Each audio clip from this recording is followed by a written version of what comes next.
Bismillahirrahmanirrahim. Assalamualaikum warahmatullahi wabarakatuh. Tak berapa nak dengar. Assalamualaikum warahmatullahi wabarakatuh. Innal hamdalillah nahmaduhu wa nasta'inuhu wa nastahdihi wa nastaghfiruh wa na'udzu billahi min shururi anfusina wa min sayyiati a'malina. Man yahdihillahu fala mudilla lahu wa man yudlil fala hadiya lahu. Ashhadu wa nashhadu an la ilaha illallah wa anna Muhammadan abduhu wa rasuluh. Salatan wa salaman da'imaini mutalazimaini ala habibina wa syafi'ina rasulin amin wa ala alihi wa sahbihi wa man tabi'ahu bi ihsanin ila yaumiddin. Fa amma ba'd.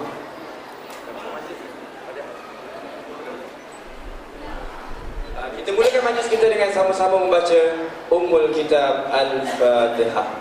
A'udzu billahi minasyaitonir rajim. Bismillahirrahmanirrahim. Alhamdulillahi rabbil alamin. Ar-Rahmanir Rahim. Maliki yaumiddin. Iyyaka na'budu wa iyyaka nasta'in. Ihdinas siratal mustaqim. Siratal ladzina an'amta 'alaihim ghairil maghdubi 'alaihim waladdallin. Alhamdulillah, terima kasih kepada saudara pengurusi majlis yang dimuliakan, pengerusi serta jawatan kuasa surau, jawatan kuasa penganjur, pada para pemimpin masyarakat, datuk-datuk, datin-datin, seterusnya kepada seluruh hadirin hadirat sidang jemaah yang dirahmati Allah sekalian. Pertama dan buat selama-lamanya, marilah kita sama-sama bersyukur kepada Allah Subhanahu wa taala kerana pada malam yang sangat indah dan permai ini kita dapat sama-sama berkumpul dan berhimpun di satu tempat yang paling baik di sisi Allah Subhanahu wa taala. Inilah dikatakan buq'ah, yang dikatakan tanah yang terbaik, iaitu di rumah Allah Subhanahu wa taala. Jadi mudah-mudahan nikmat seumpama ini, berkumpul di rumah Allah, berdiskusi dalam majlis-majlis ilmu seperti ini, dapat terus kita nikmati dari semasa ke semasa. Sementara kita menunggu yang lain nak masuk ke dalam, mungkin ada adjustment dan sebagainya. Yang ke depan ni boleh ke depan lagi, minta ke depan lagi. Siapa nak tengok muka Ustaz Syed Kadir dekat-dekat, inilah masanya. Nak tengok dia minta lalat dia, dia bulu janggut dia semua, boleh nampak. Yang, sini lelaki tak boleh dekat-dekat, sorry. Perempuan, sorry. Yang lelaki boleh di sini sikit, kasih kakak-kakak kita belah sana. Sebab yang perempuan belah sini kan. Sebab ni. Kalau siapa nak tengok Eliza dengan baju merah jambunya, dengan baju Sirap Bandung dia, dan juga ni pun Sirap Bandung juga kan, sama Sirap Bandung, tapi ada hitam sikit, mungkin itu air apa, yelah yang bukan cicau, yang bawah tu air apa, itulah Salimah. Okey, kita masih lagi sedang buat adjustment. Kalau boleh, yang perempuan tu belah sana. Pak, ini batasnya Pak, batas prianya di sini Pak. Kalau bisa bapak-bapak di sana yang pria-pria tu kemari Pak, kerana di situ untuk kaum wanita Pak. Ya, silakan ya. Ya.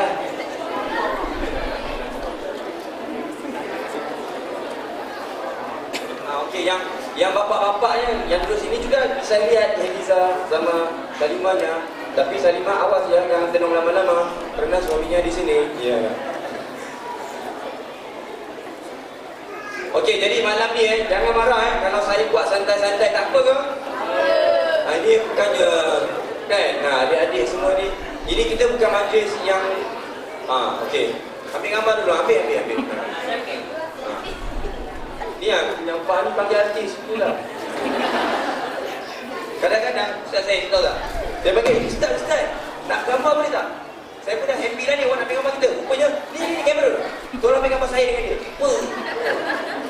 Kan nak ambil gambar sama-sama. Rupanya, so kita jadi cameraman, tangkap dia. Okey, dah ambil gambar dah? Adik, cepat bapa pula. Kita bagi masa 10 saat je.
Okey, minta rapat-rapat sikit lagi. Rapat lagi kedudukan tu biar rapat belakang kasih duduk sikit. Saya orang belakang tak boleh duduk. Yang kakak-kakak tu pun boleh rapat-rapat ke sana pun boleh, tak apa. Okey. Minta kerjasama lah kakak-kakak AJK tu tolong bagi arahan sikit lah. Saya ni orang luar kan.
Terima kasih Salimah kerana sudi datang pada malam ini. Yang seterusnya ahli panel ketiga kita. Amboi kau, dah sudah tu. Okey, ahli panel kita yang ketiga tak lain dan tak bukan beliau yang pakai baju macam saya cakap tadi Sirat Bandung malam ni. Beliau merupakan Eliza bukan helikopter lah, Eliza Helmi. Ya, tepukan tepuk boleh Ustaz? Boleh tepuk. Okey, tepuk untuk tangan, tepuk untuk tiga-tiga kita. Okey, tepukan untuk mereka bertiga.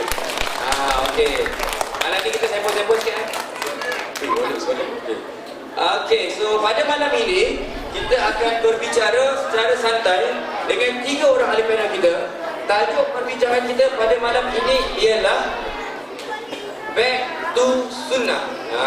Iaitu kembali kepada sunnah Nabi sallallahu alaihi wasallam. Okey, apa kata sebelum kita mulakan, sementara saya nampak ada lagi yang masih renyah-renyah dan sebagainya, kita mulakan dengan selawat dulu tak? Mungkin Salimah boleh handle ketuai selawat kita yang tak susah, boleh Salimah? Boleh? Okey. Salimah ni dia ni kaki tak ranu. Jadi itulah. Pusing sikit permintaan. InsyaAllah kita mulakan dengan selawat, tapi minta maaf lah ibu. Tak payah jauh-jauh sangat dengan ayat. Sal, jangan nanti terberanak. Biar dia seorang buat. Tak apa, Eli cakap. Nasib baik abang satu je. Alhamdulillah. InsyaAllah, ramai hero. InsyaAllah ada jodoh. Kat sini, Heliza kata, dia kata nak cari suami yang soleh. Semestinya ustaz. Ya. So, setahu saya kat sini banyak steward soleh. Ya. Untuk kakak awak, okey. Okey, jadi insyaAllah Eliza nak cari suami yang soleh. Apa? Oh, untuk kakak dia. Kakak pun boleh juga, okey. Okey, Salimah, silakan. InsyaAllah saya risau mengah sebenarnya, tapi insyaAllah bersama-sama lah kita selawat 3 kali. Mudah-mudahan kita mendapat syafaat Nabi Muhammad SAW di malam mahsyar insyaAllah, dan juga berkat redha Allah dan malam ini program ini menjadi program yang bermanfaat untuk dunia akhirat. Bismillahirrahmanirrahim. Allahumma salli ala Muhammad ya Rabbi salli alaihi wa sallim. Bersama Allahumma salli ala Muhammad ya Rabbi salli alaihi wa sallim. Allahumma salli ala Muhammad ya Rabbi salli alaihi wa sallim. Allahumma salli ala Muhammad ya Rabbi salli alaihi wa sallim. Syukur Ustaz. Masya Allah, sedapnya alunan bacaan selawat yang telah dialun-alunkan oleh Salimah Habibi. Sebenarnya Salimah Habibi bukannya pandai qasidah je, Hindustan pun layan. Saya pernah pergi kolek derma masa tu untuk Syria dan Palestin dengan Salimah. Bila kita bawa tabung, tak laku tabung tu. Tapi saya cakap dengan Ihsan, nyanyi Hindustan sikit. Dia pun nyanyi Hindustan. Maksudnya tak kawin lagi dengan Ustaz Syed Kadir, belum lagi. Lepas tu saya berani arah dia, Ustaz nyanyi. Akhirnya nyanyi, Muhammad datang derma, ibu-ibu ratus-ratus. Masa tu itulah berkatnya nyanyi Hindustan. Okay. Tak tahu apa yang macam Allah sekalian. Perbicaraan kita back to sunnah, kembali pada sunnah. Jadi tajuk tu pun dah cerita pasal sunnah. Kita biasa dengar orang cakap sunnah lah, ini sunnah Nabi lah, ini apalah, ini bid'ah lah, apa benda lah. Okey, Ustaz Syed Kadir, saya nak tanya, siapa tu main-main tu? Bukan lah. Ustaz Syed Kadir yang main-main boleh tak? Okey, kita nak, saya Kadir, ya Allah. Okey, Ustaz Syed Kadir, saya nak tanya Ustaz Syed Kadir, Ustaz Syed Abdul Kadir, apakah definisi berbandingkan? Apakah definisi sunnah Nabi dalam konteks yang sebenar? Eliza yang sebut nama saya lah, saya tersedar. Bismillahirrahmanirrahim. Alhamdulillah wassalatu wassalamu ala sayyidina wa habibina Rasulillah wa ala alihi washabihi wa ala. Subhanaka la ilma lana illa ma 'allamtana innaka antal alimul hakim. Assalamualaikum warahmatullahi wabarakatuh. Terima kasih kepada Al-Fatih Ustaz Abdul Halim Hafiz selaku moderator kita pada malam ni, rakan-rakan panel, isteri saya Salimah Habibi, Eliza Hilmi, pengerusi dan seluruh jawatan kuasa surau, para pimpinan masyarakat, muslimin dan muslimat yang berhormati oleh Allah SWT sekalian. Okey, jawab soalan terus Ya. Straight lah, sebab banyak sangat dakwah Ustaz Halim ni. Betul. Dia kalau berforum Ustaz Halim ni memang faham dah, memang begitulah adat kebiasaannya. Teruskan jawapan. Teruskan jawapan. So sunnah Nabi SAW. Bila kita sebut sunnah asal perkataannya adalah daripada perkataan sunnah sanna, maksudnya satu perjalanan. Memulakan satu perjalanan ataupun bila disebutkan satu dorongan air. Itu asal perkataan sunnah. Asal dari bahasanya begitu. Tapi bila disebutkan perjalanan siapa yang kita nak masukkan ke sini? Perjalanan Nabi SAW. Yang dimaksudkan dengan sunnah Nabi SAW ni pula, dia berbeza-beza di kalangan para ulama. Ulama hadis bila disebut sunnah, maknanya setiap satu perkataan, perbuatan ataupun ikrar daripada Nabi SAW. Ikrar ni apa dia pula? Ikrar ni maksudnya kalau Nabi SAW ada dekat satu tempat, lepas tu orang lain buat satu benda, Nabi tak larang ataupun Nabi diamkan, maka itu juga namakan sebagai sunnah. Sama ada kata-kata Nabi, perbuatan Nabi, semuanya jadi sunnah. Itu ikut ulama hadis. Jadi kalau dia kata ni sunnah ke tidak, dia maksudnya ni ada tak sadaran daripada Nabi SAW. Ada pun mengikut para ulama hukum hakam, fuqaha. Kalau dicerita ni hukum dia sunnah, maksudnya apa? Hukum dia sunnah, maksudnya benda ni baik tapi tak wajib. Benda baik tapi tak wajib, maka dipanggil hukumnya sunnah. Begitu.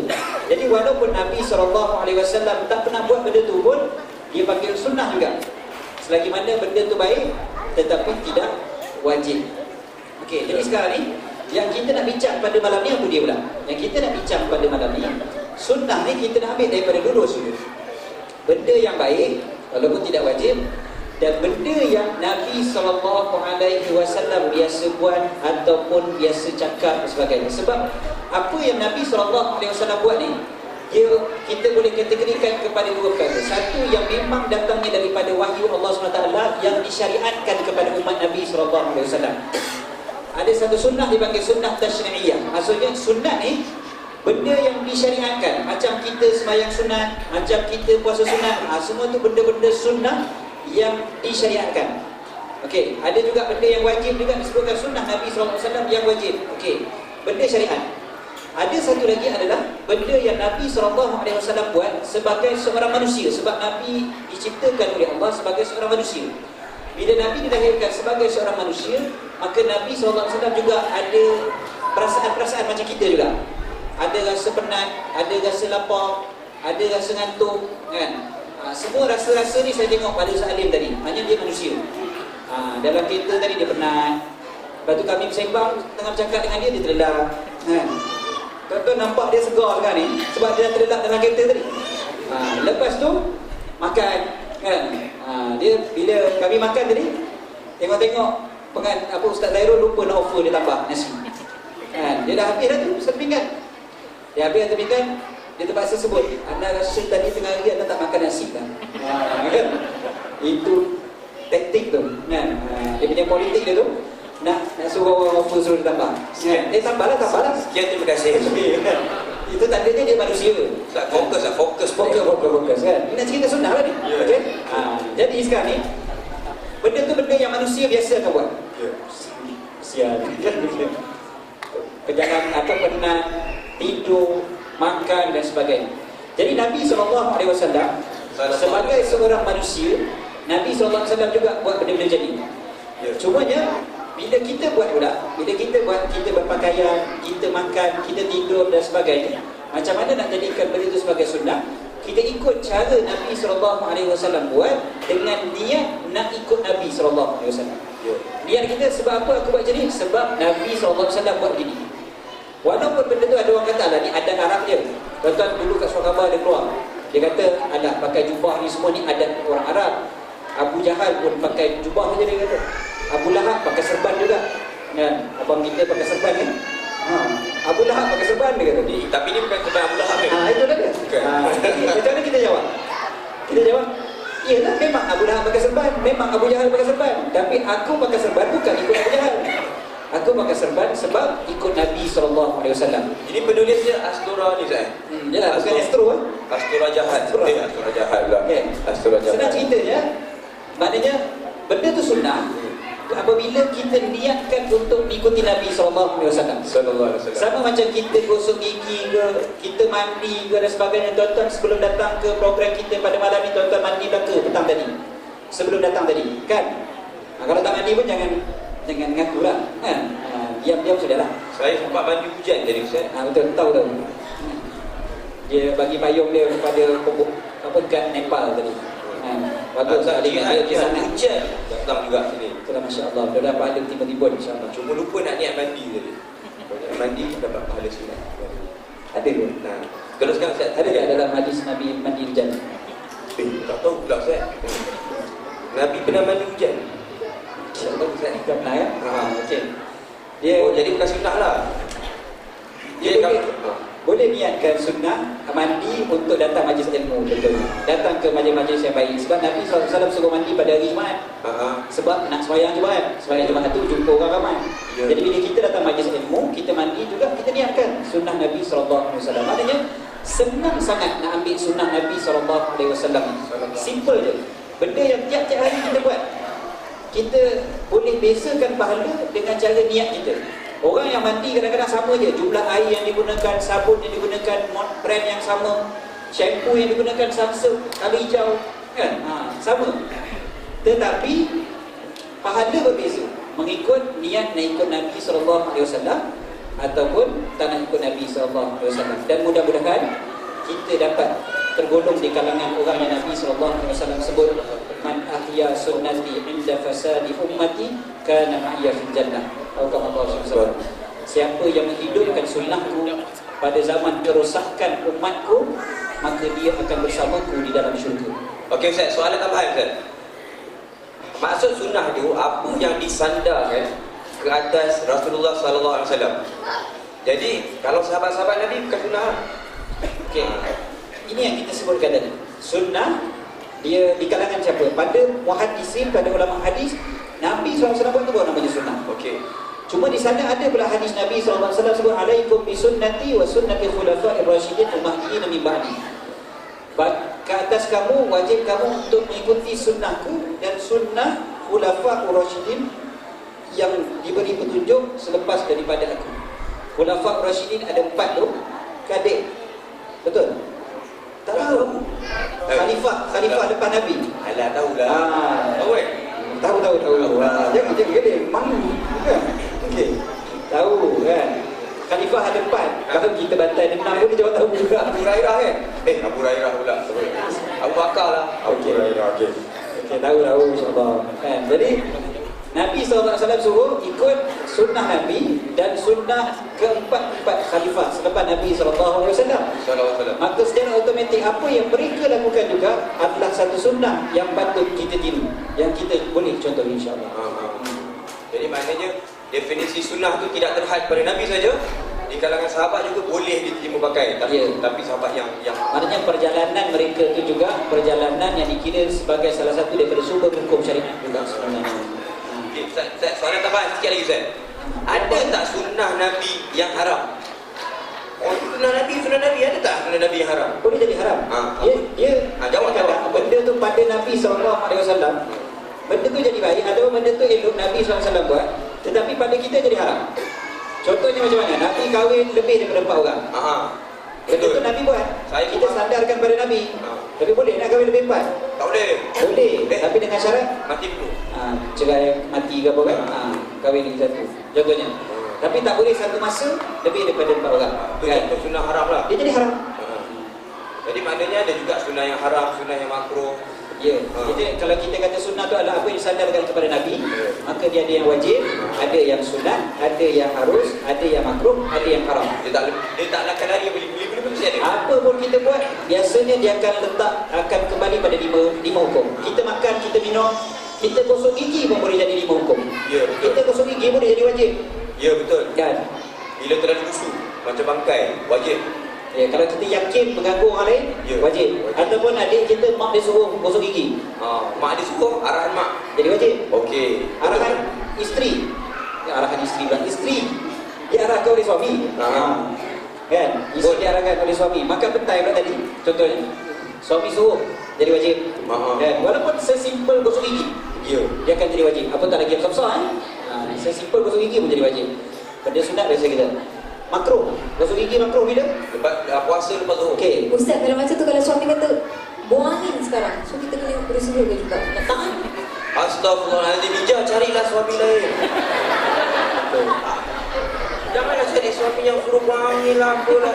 Dia bila benda yang di luar kemampuan, maka tidak ada. Ustaz, imajinasi dia tinggi Ustaz.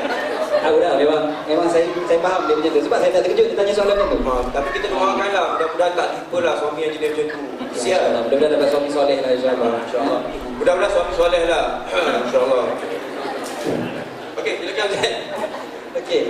Dan ada lagi, gosok gigi haram. Haram. Bila gosok gigi jadi haram? Bila dia pakai berus gigi curi. Betul. Kan? Dia ambil orang lain punya, dia pakai berus gigi tu. Jadi haram. Maknanya, walaupun benda tu kecil, sekecil berus gigi, dia boleh, hukum dia boleh berlega pada lima hukum tersebut.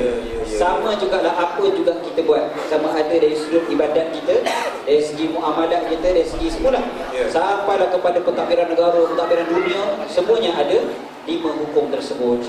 Jadi mana-mana pun tak boleh lari daripada hukum Allah SWT. Ustaz, saya tadi nak sound, kakak-kakak kat belakang tu tak sembang. Kakak-kakak kat belakang tu jangan sembang, abang-abang pun jangan sembang. Saya baru nak sound, jangan sembang. Tapi punya ahli panel pun sembang orang. Saya nak tanya. Nak tanya. Okey, contoh Ija tadi mengarut sangat. Ini contoh benda-benda kadang-kadang isteri nak buat benda sunat. Macam baca Quran dan sebagainya. Tapi macam malas tu lebih.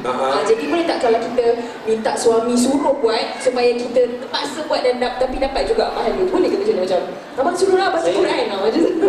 Saya biasa kalau rancangan tanya ustaz tu, orang yang telefon seorang. Tiba-tiba program hari ni 3 moderator saya seorang dia tanya soalan. Macam mana? Okey lah Ustaz jangan banyak cakap, Ustaz jawab je. Ini arahan saya mau kata arahan. Okey, tapi walaupun kita bukan suami isteri, memang kita bukan, tapi ini arahan saya, moderator wajib. Soalan moderator jadi 3 orang kan ni? Tak, ni soalan moderator Pak Ali Panel. Ali Panel suruh jawab. Okey. Betul ke tidak? Seorang isteri dia nak menyemangatkan diri dia. Ya. Betul lah. Memberikan semangat kepada diri dia sendiri. Dia payah nak baca Quran, dia payah nak sembahyang sunat, dia payah nak bangun apa Qiyamul contohnya. Dia minta suami dia, bang boleh tak suruh saya? Jadi wajib tak? Maka boleh, hukum kita ada masalah. Dia minta suami dia, memang itu satu cara yang baik. Bahkan kalau yang orang lelaki pula macam mana? Orang lelaki dia minta isteri dia suruh, dia tak jadi wajib. Maka dia minta mak dia. Kalau mak masih hidup. Kalau mak masih hidup, telefon mak ke kampung, kat Johor. Kan? Mak, Alif malaslah bangun pagi. Contoh nama lain. Ini bukan Alif Habis ni, Alif lain. Dia kata, tapi mak dia kat Johor juga. Jadi, dia kata, Alif malaslah nak bangun pagi. Mak boleh suruh tak dia bangun pagi? Mak dia kata, okey, kau bangun pagi. Bangun tiap hari mesti pukul 5:30 pagi. Contohnya dia kata gitu. Maka tu jadi wajib. Tak ada masalah. Betul. Okey, terima kasih kepada Ustaz Syed Kadir Al-Jufri. Tepukan untuk beliau. Tepuk ke tak? Semangat sikit. Tak, orang sini dia tepuk tak semangat. Ini dia orang kat sini. Cuba nak tengok kalau dia semangat tidak macam ni. Takbir! Abang. Oh, okey. Sorry. Berikan takbir yang begitu hebat kepada takbir yang hebat ulang kan. Okey. Takbir! Betul lah Ustaz. Betul lah, jadilah silap. Okey, kita nak bertanya kepada ahli panel kita yang kedua. Beliau merupakan seorang wanita yang sedang pregnant. Yang dinyatakan khas daripada Selayang, bertasi Lembah Kelang. Begitu dahsyat sekali. Mungkin malam ni beliau bersalin. Siapa tahu? Itu takdir Allah. Biasa orang bersalin dalam kereta api, orang bersalin dalam kapal terbang. Ni bersalin dalam forum. Mana tahu? Ni Salimah. Sebab besok dia kena bersalin. Saya tak tahu macam mana dia boleh tahu tadi. Paling lewat pun tak pusam. Tapi bila tak pusam, kesian sikit dia. Sebab dia terpaksa mengharungi batu kes yang jam ketika itu. Jadi saya cakap besok hilang. Okey, nak tanya pada Salimah. Oh, Salimah. Jawablah, Salimah. Okey, nak test mikrofon. Dari ni soalannya? InsyaAllah. Okey, dengar baik-baik soalannya. Sebagai seorang isteri dan bakal tunggal ibu, apakah agaknya sunnah-sunnah Nabi yang menjadi kegemaran dan juga kesukaan Salimah Habibi di dalam kehidupan Salimah Habibi? Falyatafadhali mashkura. Bismillahirrahmanirrahim. Terima kasih kepada moderator yang happening daripada dulu dah sampai sekarang, Ustaz Adib Hafiz. Sopan santun ya Ustaz Adib maksudnya.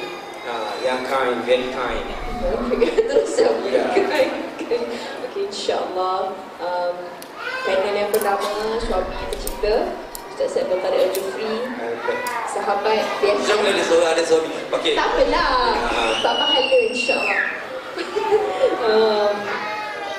Pada BFF saya, Nur Haliza Halmi, dan juga kepada muslimin dan muslimat yang berada di dalam surau yang meriah sangat malam ni. Saya seronok sangat sebenarnya sebab tak rasa pun macam orang yang sangat mengandung sebab tengok kemeriahan surau yang saya rasa macam masjid sebenarnya. InsyaAllah mudah-mudahan terus-terusan ramai, terus-terusan banyak orang yang suka kepada kebaikan.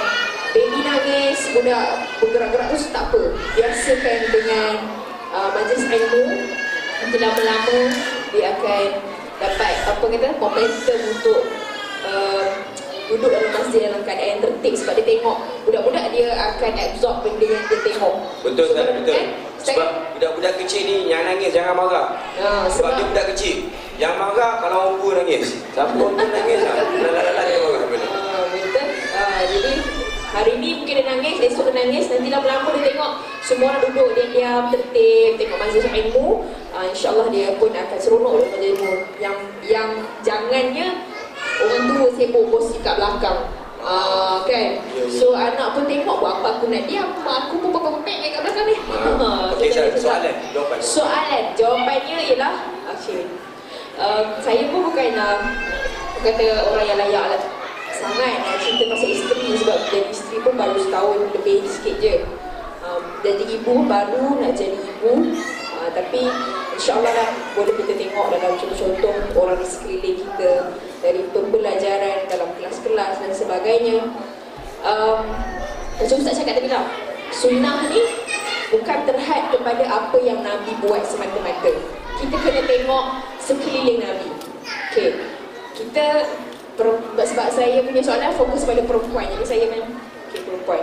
Bila kita cakap sunnah, kita expect lelaki je yang kena keserpan, kena janggut, ataupun kita expect bila sunnah je mesti kita kaitkan benda tu sangat Islamik dulu, benda tu tak relate dengan kehidupan harian.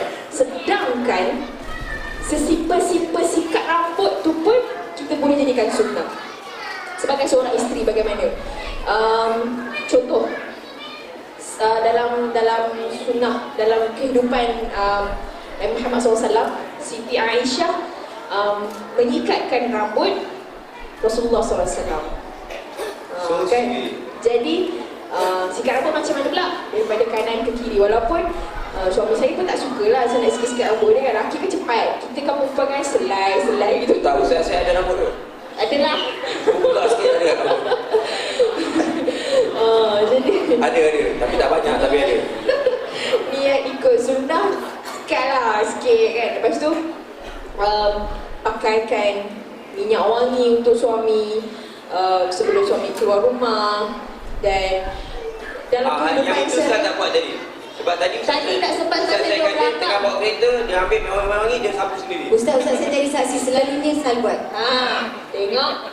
Sebab tadi Ustaz Halim rampas kerusi saya duduk belakang. So susah perfume dekat tengah. Tak boleh saya nak siram Ustaz dengan perfume. Kita jangan lebih aku nikahkan kau. Lepas jadi bini ketiga je. Padam. Okay, jadi pasal poligami tu kena cakap, kena bagi Ustaz yang cakap. Cerita sikit Sal. Sal nampaklah jawab okey. Itu kan maksudnya Apa sunnah Sal sebagai seorang isteri kedua? Ya. Apa sunnah Nabi yang Sal buat sebagai isteri kedua? Silakan. Sunnah Sal sebagai isteri kedua apa? Berada dalam poligami itu sendiri, niatnya mudah-mudahan dapat pahala ikut Nabi lah. Wah. Mudah-mudahan insyaAllah. Sebab Alhamdulillah pun hubungan dengan isteri pertama pun baik, tak ada masalah. Ambil anak sekolah apa benda semua. Kita orang Bahagia. rumah dekat-dekat. Ada WhatsApp group. So okey lah insyaAllah. WhatsApp group. Ada. Persatuan Isteri-Isteri Sekundar. Syed Abdul Qadir's family. Wah. Great by me. Okay, lepas tu dari segi pelaksanaan dalam rumah tangga tu kita selalu kena ingat lah macam mana Siti Aisyah alaihissalam, Siti Aisyah radhiyallahu anha, macam mana Siti Aisyah merajuk. Isteri Nabi merajuk macam mana, walaupun kadang saya fail lah juga, kadang-kadang tu over lah juga kan. Kita lupa kan. Tapi kebanyakan masa bila kita rasa nak terasa dengan suami ni, dulu-dulu lah awal-awal kahwin kan, kahwin dengan ustaz takut lah kan, derhaka lah, terlebih dosa daripada orang lain lah. Kena petir ke apa lagi. Tu saya tanya dekat suami saya lah, macam mana kan masa tu terasa lah ni, tapi macam mana nak terasa ni? Tak ngerti kan. Tu tanya, abang-abang zaman Nabi ni isteri Nabi terasa tak? So macam mana nak terasa dengan suami tapi tak dosa? Saya cakap nak terasa ni, nak terasa juga tapi tak nak dosa.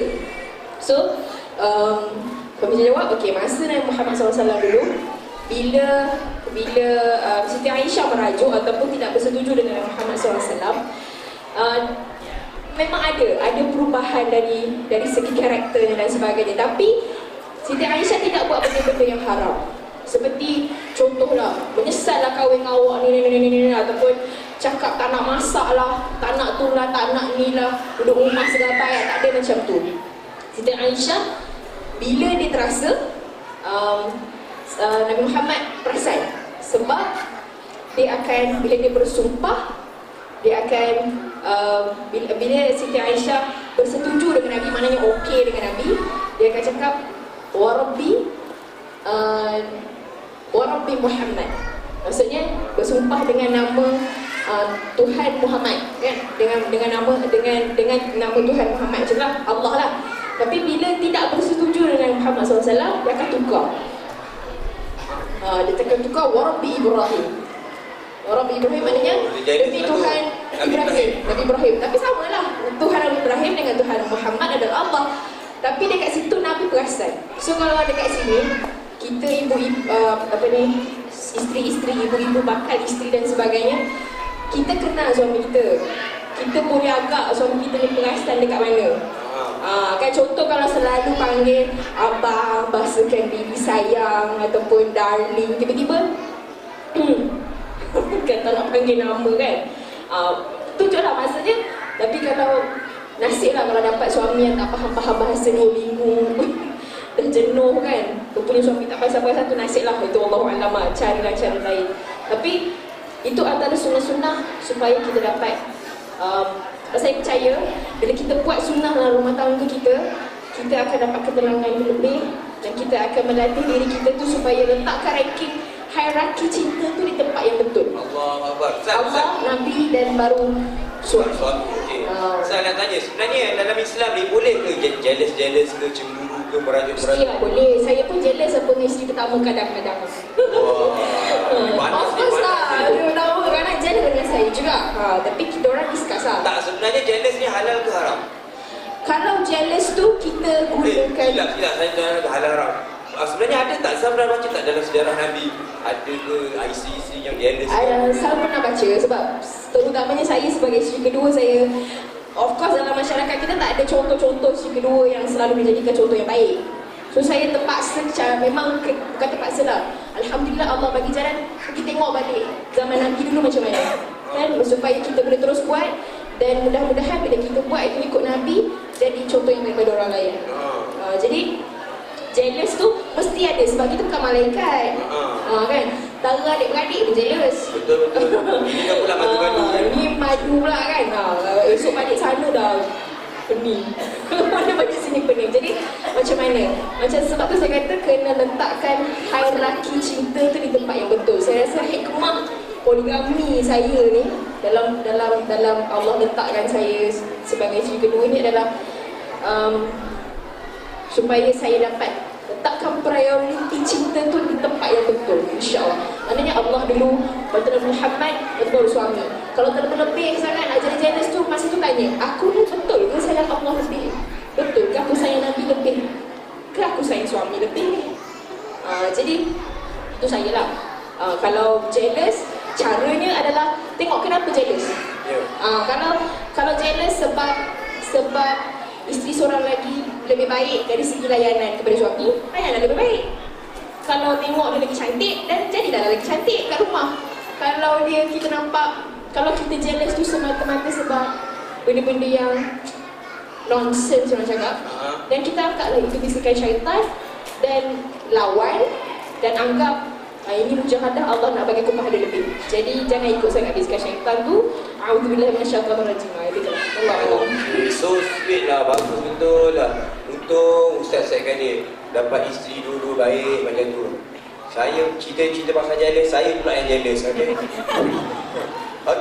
So sekarang kita nak pindah pada sang bunga yang ada di ujung sana. Sama lagi. Memang kan tahu bunga pun pink, Heliza pun pink, banyak pink lah malam ni. Okey, jadi saya nak tanya pada Heliza, apa cerita Heliza ni? Biasanya kalau kita cerita pasal artis-artis selebriti yang berhijrah, nama Heliza mesti jadi nombor satu lah antaranya. Jadi boleh tak? Nombor satu apa Ustaz? Nombor satu lah. Nombor paling top kan? Paling top, nombor satu. Faham tak? Awak sekolah kat mana dulu? Okey Heliza, jadi biasanya bila sebut artis-artis yang Islami, yang hijrah dan sebagainya, Heliza lah antara nama-nama yang paling top gitu. Jadi boleh tak Heliza ceritakan kepada kita semualah, perkongsian daripada Heliza tentang apakah pesan baik seseorang itu apabila dia berhijrah. Sekarang ni kita nak semua orang berhijrah. Yang baik jadi lebih baik, yang tak baik jadi baik. Jadi mungkin Heliza boleh ceritakan pengalaman Heliza dengan kawan-kawan sendiri Kalau boleh cerita pasal ini saya tak ada kena-mengena dengan dia, tak pernah digosipkan pun. Mungkin Eliza boleh cerita pasal Niloufar juga sikit-sikit kan. Walaupun yelah saya tak ada kena-mengena dengan dia, sumpah tak ada kena-mengena. Tolong jangan speku, tolong, okey. Tapi mungkin Eliza boleh cerita, silakan. Bismillahirrahmanirrahim. Assalamualaikum warahmatullahi ta'ala wabarakatuh. Alhamdulillah, terima kasih kepada Tuan Moderator kita Ustaz Ustaz Halim Hafiz, Masya Allah. Mesti 30 juzuk sebab Hafiz. Subhanallah. Masya Allah. Kepada Ustaz saya Abdul Kadir dan juga sahabat saya Salimah Habibi, ibu-ibu, ayah-ayah, adik-adik, kakak-kakak, abang-abang dan datuk dan nenek-nenek, ramai sekali. Bila cakap pasal hijrah ni, saya dengan Salimah ni adalah insan yang paling happy dan kalau boleh macam nak lompat tak turun-turun dah. Bila kita mendengar setiap daripada sahabat-sahabat kita, tak kira lah berada dalam dasar sini ataupun tidak, kembali kepada fitrah. Sebab kami pun memang bukan yang baik, tapi bila kita tengok orang baik tu kita rasa seronok saja. Bukan seronok saja, beronok malah beronok dan insya-Allah beranak. InsyaAllah malam ni. Saya doakan malam ni supaya saya nak jadi doktor tu lah, sambut baby. Eliza, kalau malam ni tak sempat, kita habis forum tu 11.30. Habis tu nak balik KL, Muhammad 12.30, besok pagi lah. Tak lah, lepas habis ni terus beranak kat sini. Terus kat sini? Boleh lah. Sebanyak anak masjid. InsyaAllah ni. Mana tahu tu, habis suruh apa kita nak balik. Tapi tak apa lah. Alhamdulillah. Sebelum tu saya nak kongsikan seorang sahabat saya ni. Dia izinkan saya kongsikan lah. Saya tak kenal dia tu siapa, tapi kami bertemu di satu restoran. Waktu tu dia belum pakai hijab lagi lah. Rambut dia, tak payah saya nak describe macam mana. Memang cantik orangnya.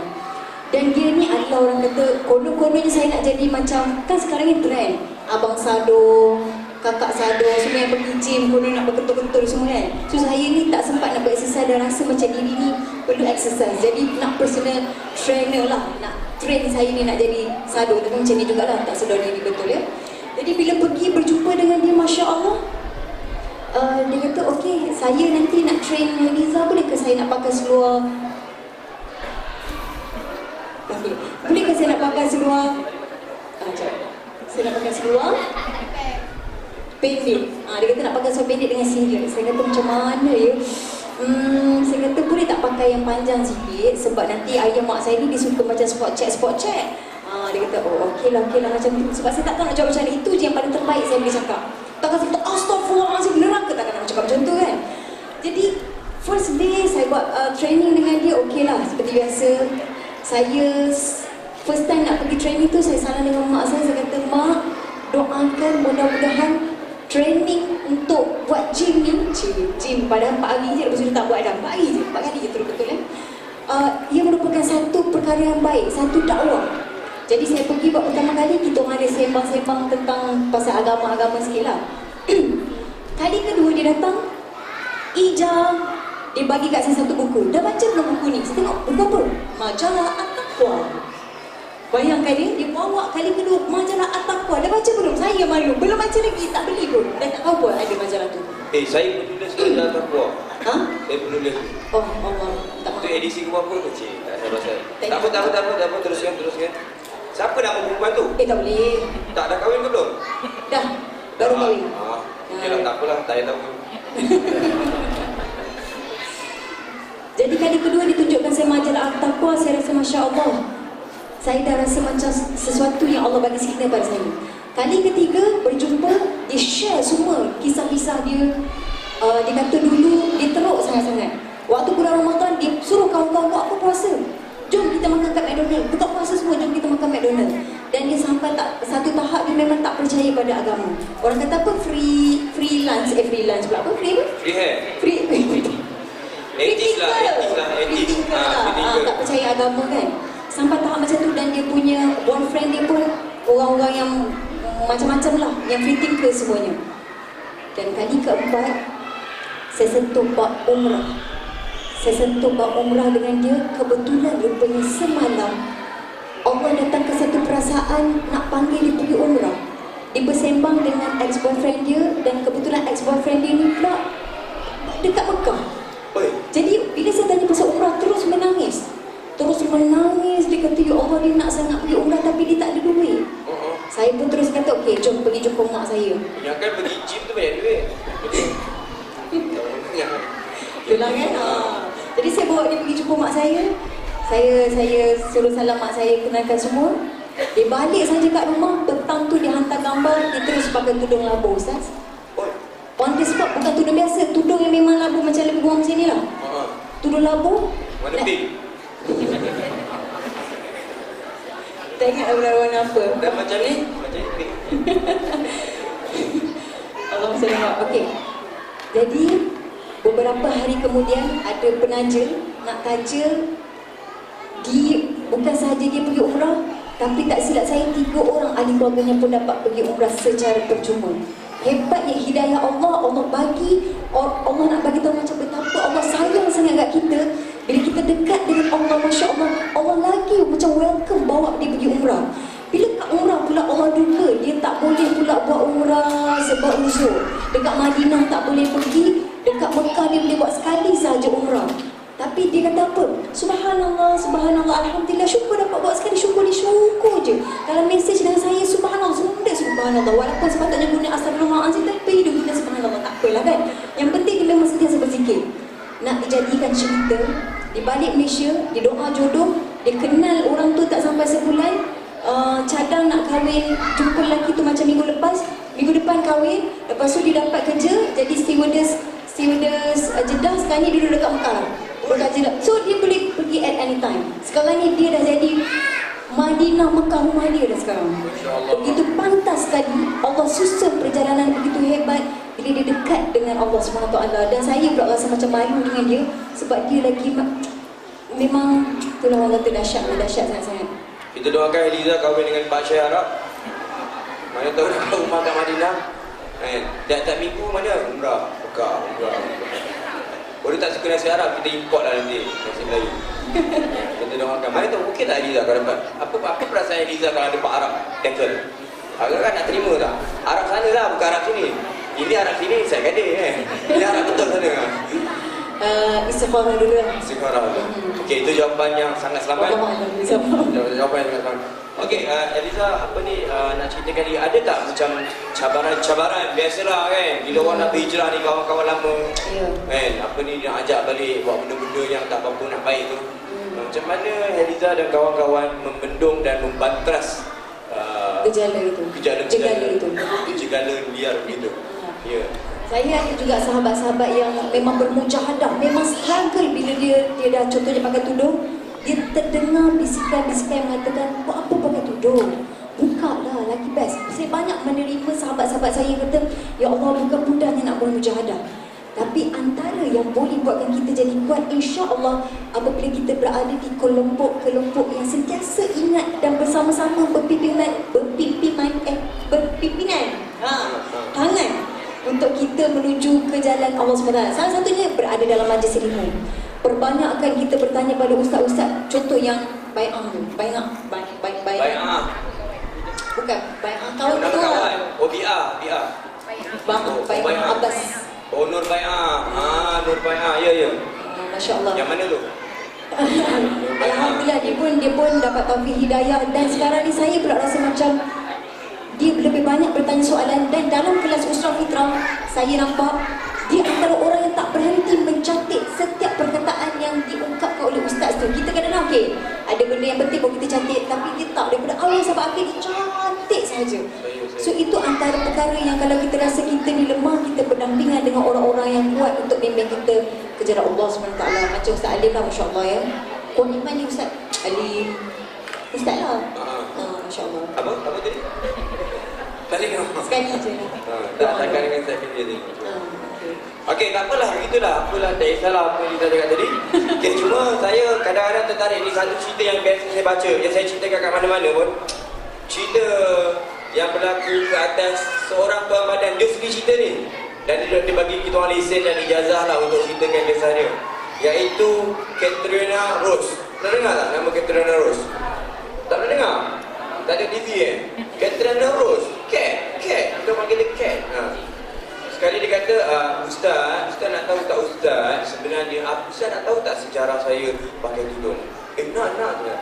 Ustaz tahu tak sebenarnya kan, banyak sekali saya dah tegur, parents saya dah tegur, cikgu-cikgu dah tegur, kawan-kawan dah tegur, khutbah-khutbah tentang tak pakai tudung ni apa hukumannya, masuk neraka lah, ditarik rambut lah, apa-apa macam-macam. Ustaz, Kat dah dengar macam-macam dah. Dia kata begitu. Dengar. Jangan WhatsApp, dengar ni. Jadi masa tu, tapi Ustaz tahu tak macam mana Kat boleh nak dapat hidayah daripada Allah nak pakai tudung. Masa tu satu hari Kat dengan kawan Kat nak beli tudung. Kat teman dia je Ustaz. Kat teman dia je, Kat tak buat apa-apa pun. Jadi masa tu bila kawan Kat beli, Kat duduklah dekat kursi. Tiba-tiba ada promoter dia kata, Kak Katrina nak try tak tudung? Tak apa, ni pun tak apa. Jadi saya kata boleh juga. Saya pun try lah. Bila saya try, tergamam saya Ustaz. Dia kata cantik. Saya tengok pun muka saya cantik sangat Ustaz masa tu. Rupanya dia kata, lepas tu sejak daripada tu, Kat terus, Allah bagi hidayah terus, Kat terus nak pakai tudung. Sampai sekarang, Kat tak pernah buka tudung. Maknanya lepas tu Kat cakap, okey lepas ni kalau nak dakwah anak-anak muda dan sebagainya, puji mereka dengan kecantikan. Jangan kata, kau ni asal tak pakai tudung kau nak masuk neraka boring. Mak bapak pula marah anak-anak, kenapa tak pakai tudung? Kau ni gini. Yang masuk dosa, yang dapat dosa ni mak bapak juga tau. Sikit-sikit dosa, sikit-sikit haram, sikit-sikit itu. Tak menarik langsung. Patutnya belilah tudung untuk anak bapak-bapak ni. Beli tudung untuk anak. Kalau boleh tudung tu yang lawa ada banyak batu, 1/2 kilo ke, lawa je tu. Barulah anak muda nak pakai. Colour pun biarlah colour yang menarik, yang cantik, yang colour ni macam sirap Bandung ke kan. Sirap Bandung cicau, ada hitam-hitam sikit, pink hitam kan. Saya tak tahulah siapa, tapi pikong itulah kan colournya. Barulah diorang ni terminat untuk nak pakai yang elok-elok. Okey, terima kasih banyak kepada ahli panel yang keempat, iaitu saya sendiri. Okey, saya nak berbincang kepada panel kita yang pertama. Saya kata yang dah boring menunggu bila dia nak cakap. Okey, tu bila dia Saya seronok Ustaz Alim cakap sebenarnya. Ya, Allah khalli. Okey, saya nak tanya Ustaz tadi ada bincang tentang puasa istiqamah Ustaz. Kadang-kadang nak berhijrah ni senang. Aku nak berhijrah kan. Bila dengar tazkirah Ustaz, semangat tu. Dengar tazkirah, fadail amal, bla-bla semangat. Esok, kayu sugi tu sangkut kat telinga. Setiap kali dah tu. Semangat Syekh. Sekali punya seminggu pun tak sampai. Habis boleh. Macam mana nak istiqamah? Silakan Ustaz. Bismillah, alhamdulillah, salatu wassalamu ala Rasulullah. Terima kasih Ustaz Alim, ahli panel yang keempat dan ahli panel pertama dan kedua, ketiga kan. Okey. Bila kita berbincang tentang istiqamah ni, saya suka tambah sikit Ustaz Alim. Saya pernah ada seorang anak murid. Ada seorang makcik ni lah. Saya. Di Kedah. Dia bercakap gini pasal anak dia yang tak letak orang juga. Ya saya. Anak dia yang tak letak orang. Dia kata, Ustaz, anak makcik tak mau pakai tudung Ustaz. Macam mana Ustaz? Ustaz boleh tolong bagi nasihat mai tak kat makcik? Padahal Ustaz tu tak kena. Tak Ustaz. Ustaz tak kena tudung kan? Kawan saya seorang tu, anak Imam Masjid Negara tu kan? Kawan kita tu. Afnan. Anak Imam Masjid Negara tu, seorang tak pakai tudung. Semua tak pakai tudung. Pak Imam. Anak tak kena tudung. Semua tak pakai tudung. Astagfirullahaladzim. Sebab semua nama Muhammad, Ahmad, Imam. Anak dia semua lelaki. Okay. Kalau semua pakai astagfirullah. Lagi banyak astagfirullah. Jadi tak apalah, ni makcik seorang ni. Makcik ni anak perempuan, dia tak pakai tudung. So bila anak dia tak pakai tudung, dia jumpa saya, dia kata, Ustaz tolong bagi nasihat ke makcik. Tapi sebelum Ustaz bagi nasihat, tolonglah Ustaz, jangan bagi nasihat kepada makcik supaya bagi hadiah tudung kepada dia. Yang Ustaz Alim bagi nasihat tadi tu, dia kata jangan bagi nasihat kepada makcik macam tu. Sebab apa? Sebab makcik ni jenuh dah bagi tudung pada dia. Dia bagi tudung murah. Tak. Dia kata yang apa Farida. Dia kata, Ustaz, kalau nak kira lah Ustaz, setiap kali makcik pakai tudung baru, tudung cantik, dia puji, makcik terus bagi pada dia. Kalau nak kira-kira lah Ustaz, dia dah boleh buka kedai tudung dah tadi Ustaz. Dia cakap macam tu. Punya banyak tudung dia bagi. Tak kira jenis apa, tudung Farida, tudung instant telkom Eliza LB pun bagi kot. Nak punya tudung tu tudung apa namanya?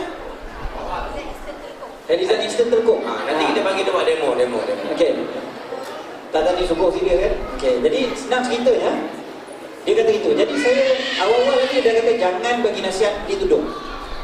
Jadi nak bagi nasihat apa? Saya pun kata kat dia, saya kata makcik, anak makcik ni duduk di mana? Di Kuala Lumpur Ustaz kan? Dia duduk di Al-Ustaz. anak dua kampung. Selalu balik kampung tak? Dia selalu balik, setiap bulan balik. Oh, anak makcik selalu balik kampung. Okey, kalau balik ke kampung, semayang berjemaah ke tidak kat rumah? Dia kata selalu semayang berjemaah. Makcik memang panggil dia, kalau dia balik memang kena semayang berjemaah kat rumah. Saya tanya biasa siapa jadi imam? Dia kata kalau pakcik tak pergi masjid, pakcik jadi imam. Kalau pakcik pergi masjid, makcik dah jadi imam. Saya kata okey, makcik, kalau makcik jadi imam, anak makcik jadi makmum. Makcik lepas semayang, cuba makcik berdoa. Doalah, ya Allah, aku sayang pada anakku. Ya Allah, aku minta sangat-sangat, ya Allah, bukakanlah pintu hati dia, ya Allah, supaya dia boleh tutup aurat, dia boleh taat perintah Kau, ya Allah. Aku takut sangat-sangat dia masuk ke dalam api neraka, ya Allah. Aku sayang sangat pada dia. Anak makcik duduk kat sebelah, dengar aminkan doa tu. Memang sungguh, lepas bulan saja dia jumpa saya semula, dia kata, Ustaz, terima kasih Ustaz, Alhamdulillah, anak makcik pakai tolong. Alhamdulillah. Sebab apa? Sebab dia berasa mak dia tu suruh bukan sebab nak suka beletih ke apa tak, tapi sebab sayang kepada dia, sebab takut dia ditimbang azab. Itu satu cara lagi lah. Okey. Jawab soalan istiqamah. Bila kita jawab tentang istiqamah ni, tadi Eliza dah cerita sikit dah sebenarnya tentang hijrah. Dan cerita dah juga tentang istiqamah sedikit tadi. Bagaimana nak beristiqamah. Jadi ada banyak cara yang Islam dah tunjuk. Salah satu daripada caranya yang jelas adalah pada cerita yang semua kita tahu. Kalau tak semua pun, kebanyakan daripada kita dah tahu. Cerita tentang bagaimana seorang yang membunuh 99 orang tu, dia jumpa dengan seorang Tok Syekh yang rajin bagi badan, seorang abid. Dia tanya, boleh ke tidak saya bertaubat? Abid tu kata apa? Tak boleh. Gila kau dah bunuh 99. Tak ada chance. Neraka je lah tempat kau, kan? Jadi alam-alamnya tu dia pun kenakan 100. Dia bunuh Habib tu. Bila dia bunuh Habib tu kan, dia pergi jumpa orang alim. Tuan-tuan biasa dengar cerita ni, jumpa orang alim. Orang alim tu kata boleh bertaubat dengan syarat kau pergilah ke kampung sana, kampung orang soleh. Pengajaran daripada cerita ni apa dia?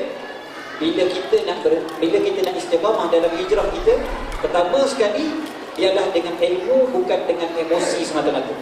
Habib tadi simbol emosi, simbol semangat. Semangat nak beribadat ni memang ada, Alhamdulillah, memang perlu. Bukan tak perlu semangat. Tapi semangat tanpa ilmu dia akan cair. Habis. Berapa ramai di kalangan kita yang datang ke kuliah, datang ke masjid, datang ke surau dengan semangat berkobar-kobar, tapi lepas satu ketika dia akan hilang. Sebab semangat manusia ni dia adalah salah satu daripada emosi, dan emosi manusia tidak kekal. Emosi tidak kekal. Jadi oleh kerana tu, biarlah kita letakkan ilmu. Jadi belajar. Itu yang dia cari orang alim yang mendidik dia. Maka carilah ilmu, datang kuliah dan sebagainya. Datang. Seterusnya yang keduanya tadi, pergi ke kampung orang soleh. Bermakna pastikan orang sekeliling kita ni siapa dia. Siapa kawan-kawan kita. Pastikanlah tuan-tuan perempuan rajin-rajin datang ke surau, sebab orang yang sekeliling kita di surau adalah orang yang baik, insya-Allah. Mungkin adalah seorang dua tukang cuci selipar, kan? Tapi kebanyakannya tidak. Kebanyakannya orang baik. Jadi datang ke masjid surau, datang usrah, hadir program-program agama, pergi bersama-sama dengan orang yang nak berjuang di jalan Allah Subhanahu Wa Taala. Jadi orang-orang yang baik sekeliling kita, dia akan timbulkan semangat untuk kita terus berjuang, kita terus istiqamah, insya-Allah. Tetapi semalam saya berforum di UiTM. Jadi kebanyakannya student. Jadi dari student ni, mahasiswa-mahasiswi ni biasanya dia orang ni dalam zaman mula nak bercinta, cinta monyet ni lah, kan? Jadi bila dia mula cinta tu, jadi saya punya contoh pun, saya bagi contoh berkaitan dengan cinta.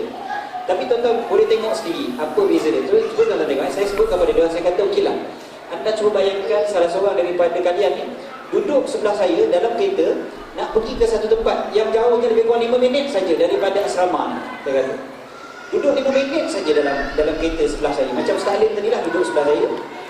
Ini pelajar tu. Kalau dia duduk sebelah saya kata cuba bayangkan tengah-tengah dia relax duduk dalam kereta tu, tiba-tiba telefon dia berbunyi. Tengok dalam dekat gambar tu tulis gambar sayang dia. Aham dia, makhluk dia. Sayang. Agak-agak dia jawab macam mana?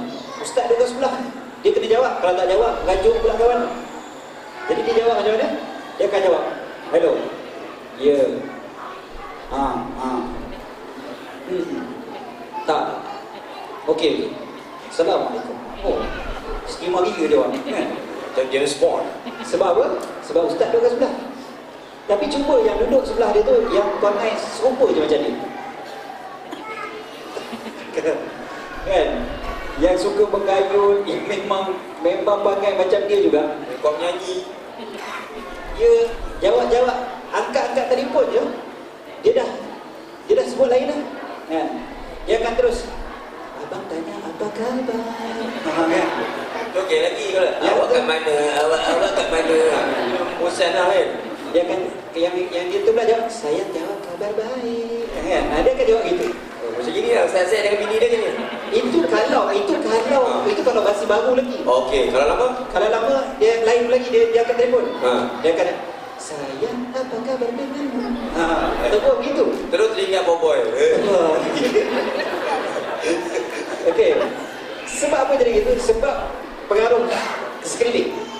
Dan memang dari segi kaedahnya dia panggil attibah sarifah. Tabiat manusia dia boleh mencuri tabiat orang lain. Kita ni sentiasa secara sembunyi-sembunyi, secara tak sedar kita terkopi, terambil tabiat orang sekeliling kita. Secara tak sedar dia akan ambil juga.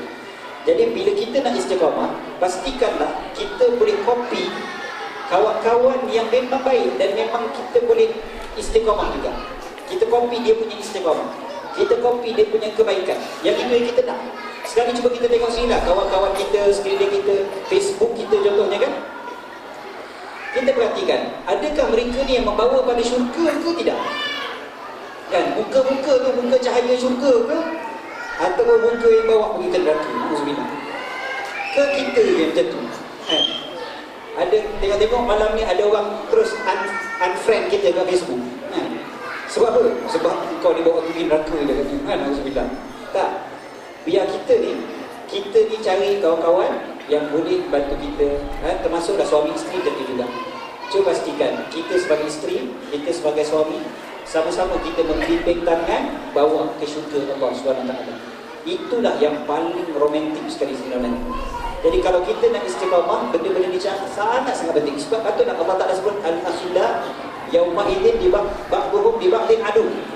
Kawan rapat macam mana sekalipun, pada hari tersebut, hari kiamat, mereka akan menjadi musuh satu sama lain, melainkan orang yang bertakwa.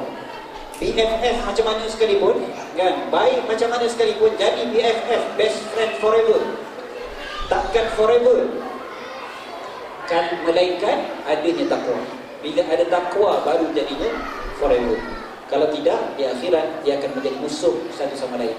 So kalau nak dapatkan istiqamah, pastikanlah dapat teman-teman yang baik, insya-Allah. Mudah-mudahan kita jadi begitu. Ya Ustaz, boleh rangkul. Dah agak sudah ini. Apa ni? Terima kasih. Hello. Okey, terima kasih kepada Ustaz Zaid kerana telah memberikan jawapan yang betul jitu dan mantap sekali. Dan saya nak berpindah kepada isterinya yang kedua itu, iaitu highlight lah isteri kedua. Kakak-kakak semua janganlah marah. Relax lah. Bukan suruh abang kahwin dua pun kan. Abang-abang janganlah galak sangat dengan isteri dua. Relax lah kan. Saya pun jealous sikit. Okey, nak tanya pada Salimah Habibi. Mungkin Salimah Habibi boleh ceritakan kepada kita semua tentang apa ni, ujian-ujian yang macam mana Nabi mendidik muslimat lah terutamanya kan. Mungkin apa soalan dia? Lupa. Dalam masa dia kan apa? Cuba juga. Nak kenapa nak macam mana Nabi beri contoh supaya kita dapat menghargai ujian. Apa tadi kan? Tak apalah, saya jawab sebentar ni. Apa soalan dia? Soalannya saya tanya dia. Soalannya macam mana kita sebagai wanita nak jadikan Nabi Muhammad SAW contoh. Okey, itulah soalan dia. Macam mana kita sebagai wanita nak jadikan Nabi Muhammad sebagai contoh dalam apabila menghadapi ujian. Betul tak soalan tu? Itulah soalan dia. Faham tak? Faham kan? Okey, terima kasih. Sebab macam tadi dah cakap berhijrah. Ya, betul. Lepas tu nak istiqamah. Ya. Bila dah istiqamah, ni bukanlah, orang kata jalan hijrah ni bukan jalan hari ni kita nak berubah, esok pakai tudung, lepas tu ahli syurga, tak. Dia bukan semudah pejam mata, pejam celik, lepas tu settle, tak. Sebab tu bila orang yang sedang berhijrah ataupun sejalan menuju Allah ni, kita kena banyak sangka baik. Kan, sebab hari ni kalau contoh kawan kita tu perlu pakai tudung, Esok janganlah target dia tu dah jadi hafizah, dah hafal semua hadis, dah makam segala-gala kitab. Kan dah khatam segala kitab. Kita didik slow. Sebab saya banyak tengok lah, sebab kami ni duduk dalam industri, kawan-kawan banyak artis. Kesian tengok sahabat-sahabat yang baru nak pakai tudung. Selama ni pakai skirt pendek Ustaz. Baru pakai tudung tapi tangan lengan ternampak. Lepas tu wujudlah ustaz dan ustazah.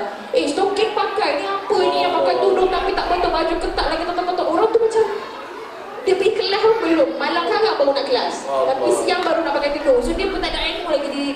Dia rasa dia pakai tudung ni adalah salah satu cara. Maknanya orang kata stepping stone.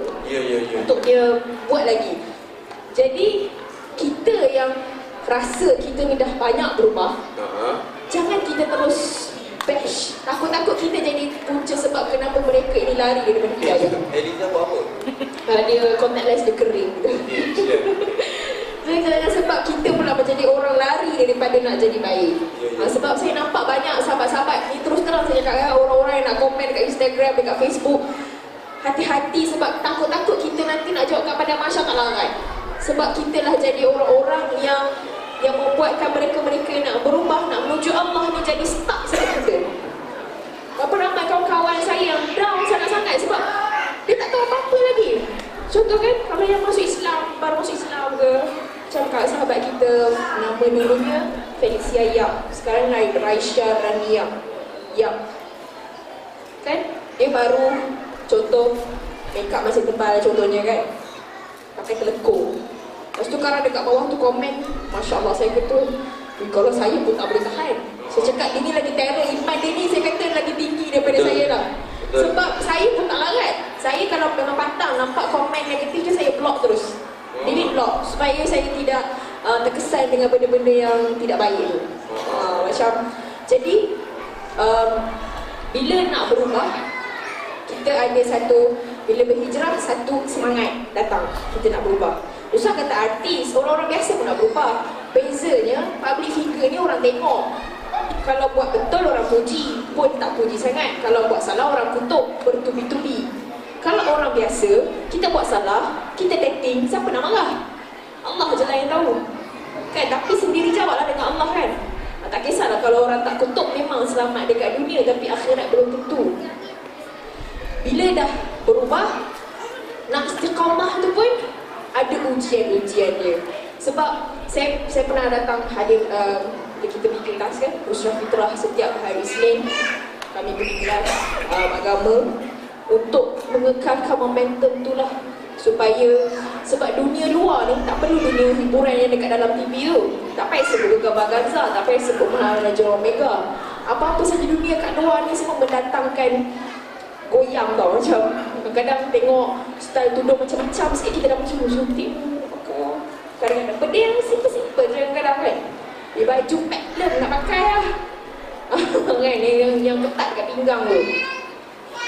So, benda-benda macam ni dia senang nak twist kita punya hati kan. Syaitan kan dia suka bisik-bisik. Jadi ujiannya banyak. Macam mana nak hadapi ujian? Anak-anak sekarang ni dunia yang tanpa sepadan. Orang boleh cakap apa orang suka, orang boleh kutuk apa orang suka.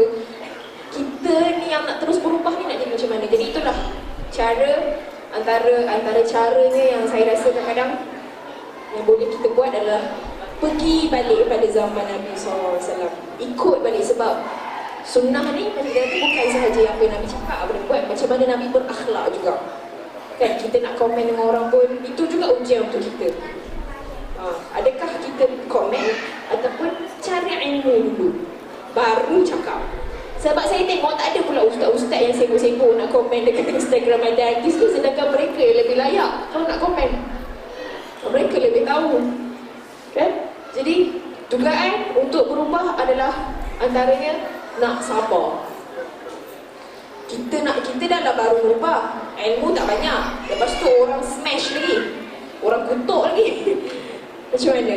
Jadi memang perlukan kepada orang-orang alim berada dekat dengan kita, dekat dengan Al-Quran. Dan tak boleh ada model lain yang, bukan tak boleh lah, tak boleh ada model lain kalau kita belum jadikan Nabi sebagai model kita. Kalau kita nak jadikan orang lain model boleh, tapi tak komplit selagi mana Nabi tu kita tak letak dulu sebagai kita punya model. Macam mana, okey, kita orang ni kalau orang kutuk ke apa kan, ingat kita orang bukan malaikat. Orang kutuk boleh sabar senyum 4 jam tak. Tapi relax dulu, letak hutang satu hutang pos. Okey, kalau Nabi kena macam ni, ini saya cakap bagi pihak saya. Kalau perempuan macam kena kan, kadang jiran-jiran, ada orang mulut tak apa baik sangat, suka kutuk-kutuk family, kutuk anak. Anak dia tu tak semayang, anak dia tu suka dating. Kita dalam rumah berusaha nak baikkan anak kita contohnya. Orang tak tahu, orang tahu kutuk je. Tapi masa tu adakah kita nak pergi kat luar marah dia balik? Kan tak. Jadi kita puas, kita fikir, okay, kalau Nabi kena macam ni, kalau isteri Nabi kena macam ni, kalau sahabat-sahabat kena macam ni, kalau saudara mara Nabi kena macam ni, para tabi'in kena macam ni, apa mereka buat? Diorang sabar dulu ke? Diorang marah dulu ke? Diorang berdoa dulu ke? Diorang solat dulu ke? Apa diorang buat? Jadi itulah yang antara cara-caranya kita bila datang ujian ni. Sebab saya pernah dengar suami saya cakap, saya tak ingat itu hadis ke apa, sabar ni adalah pada permulaan. Bukannya dah ngamuk, dah nangis dulu, lepas tu baru tak apa, sabar je lah. Dia sabar tu momen-momen yang dapat dugaan. Contoh ada satu kisah Nabi Muhammad SAW. Ada seorang wanita ni, dia menangis sebab anak dia meninggal. Menangis merau-rau. Lepas tu Rasulullah SAW datang dekat dia, cakap sabar kan. Nabi SAW suruh dia sabar. Lepas tu dia tak tahu ni Nabi. Dia cakap senang lah, tak kena. Biasa lah, kita kan orang kata sabar-sabar. Kau cuba sabar dengar kalau kena, kan? Sabar tu macam, jangan sebut sabar. Sebut lain tak apa, sabar jangan, kan? Jadi Nabi pun beredar. Ada orang lain datang dekat dia. Dia cakap, tahu tak yang tadi tu yang suruh kamu sabar tu Nabi tu, Rasulullah SAW. Lepas tu dia macam malulah. Sebab Nabi kalau nak sedih pasal anak meninggal, Nabi lah orang yang sepatutnya lebih sedih. 6 orang anak Nabi meninggal. 6 orang, dia seorang je. Nabi suruh sabar. Lepas tu akhirnya dia menyesal, dia datang kepada Nabi, dia minta maaf. Dan Nabi jawab, sabar yang sebenar adalah pada peringkat permulaan. Maknanya kita jangan, bila kita kasi kita sabar, moment first tu. Maknanya ini pun kita jadikan sabar itu sendiri adalah dengan asbab nak ikut sunnah Nabi juga. Maknanya bukannya bab janggut je tapi ngamuk-ngamuk, bukan bab jubah je, bukan bab sugi je, tapi adalah, dan turunnya Nabi itu sendiri adalah untuk memperbaikan akhlak kita. Jadi sungguh-sungguhlah kita ikut Nabi. Mudah-mudahan dengan sebab itu kita dapat kehidupan yang tenang, kan? Sebab rasa macam susah sabar, tapi kita fikir, Allah, Nabi itu adalah orang yang makhluk yang terbaik.